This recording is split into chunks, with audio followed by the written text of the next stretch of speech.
قاضی صاحب بہت بہت شکریہ۔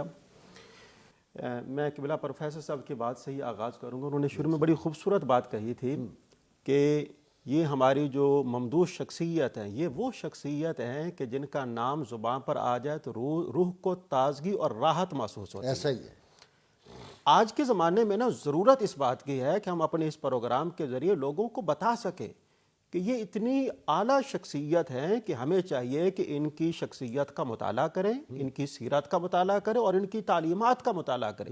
جو آدمی مرید ہونا چاہتا ہے تو مرید ہونے سے پہلے اس کو چاہیے کہ آپ جو ہے نا شیخ کبیر، آپ کی تعلیمات کا وہ مطالعہ کرے۔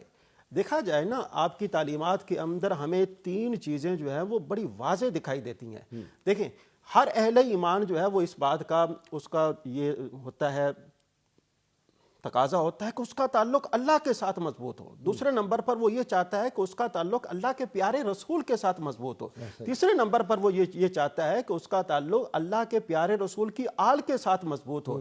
اگر ہم چاہتے ہیں کہ ان تینوں یعنی جلیل القدر ہستیوں کے ساتھ ہمارا تعلق مضبوط ہونا چاہیے تو ہمیں چاہیے کہ شیخ کبیر کی جو تعلیمات ہیں ان کو پڑھیں، اور ان کے پڑھنے سے ہمیں اندازہ ہوگا کہ جن کا نام لینے سے اتنی راحت اور تازگی محسوس ہوتی ہے، جب ہم ان کی سیرت کو پڑھیں گے اور ان کی تعلیمات کو پڑھیں گے تو پھر ہمارے اوپر اللہ کی رحمتوں اور برکتوں کا نزول کس قدر زیادہ ہوگا۔ جہاں تک دیکھا جائے نا آپ کی عظمت اور فضیلت کے حوالے سے، کیا یہ بات کافی نہیں ہے کہ نبی کریم صلی اللہ علیہ وآلہ وسلم نے ان کی ولادت باسعادت سے پہلے ان کی بشارت عطا فرمائی؟ جس طرح کہ آپ نے اپنے انٹرو کے اندر بھی بیان فرمایا، قبلہ پروفیسر صاحب نے بیان فرمایا کہ جس جگہ پر آپ ہیں وہ مقام، اس مقام سے جناب ہواؤں کی یعنی خوشبودار ہوائیں جو ہے وہاں سے آیا کرتی تھیں آپ کے علاقے سے۔ تو دیکھا جائے نا تو اللہ تبارک و تعالیٰ نے آپ کو خاص شرف عطا فرمایا ہے۔ دیکھا جائے حضور غوث اعظم رضی اللہ عنہ کتنی جلیل القدر ہستی ہیں، وہ آپ کے بارے میں فرماتی ہیں کہ میں نے شریعت کے اندر سب سے زیادہ فرما بردار شیخ احمد کبیر کو دیکھا ہے۔ اور آپ فرماتے ہیں، ان سے پوچھا گیا کہ اس کی وجہ کیا ہے؟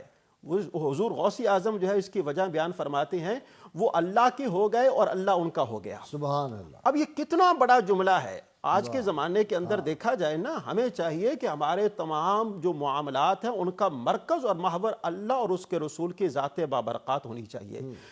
تاریخ کے اندر دیکھا جائے ایک لقب جو ہے نا محی الدین کا، یہ حضور غوث اعظم کو حاصل ہے، اور حضور غوث اعظم کے بعد دوسرے نمبر پر یہ لقب جو ہے وہ شیخ کبیر کو حاصل ہے۔ محی الدین کا مطلب ہے دین کو زندہ کرنے والا۔